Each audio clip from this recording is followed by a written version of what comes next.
Mwanaume ndiye anayestahili kuchiti.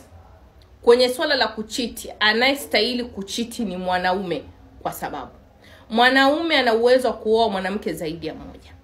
Kwa hiyo huyo aliyekuchiti naye ana uwezo wa kumuoa akawa mke mwenzako. Lakini mwanamke hastahili kuchiti hata kidogo, kwa sababu wewe uweze olewa na wanaume wawili.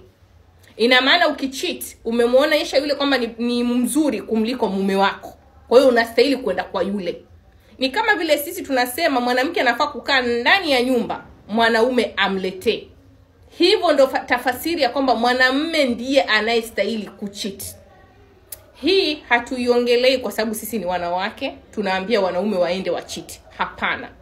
Lakini hii cheat ya kwa mwanamke kushikwa ukicheat haina maana nzuri. Kwa sababu walisia mwanamke uwezi olewa na wanaume wawili, lakini mwanaume ana uwezo wa kuoa wanaume 4. Na ndio maana tukishika wanaume zetu wakiwa wanatucheat, ni rahisi ya kuomba msamaha na tukawasamehe. Lakini sisi tukishikwa tunacheat, hatuwezi samehewa, kwa sababu sisi hatuwezi olewa na watu wawili. Hatuwezi.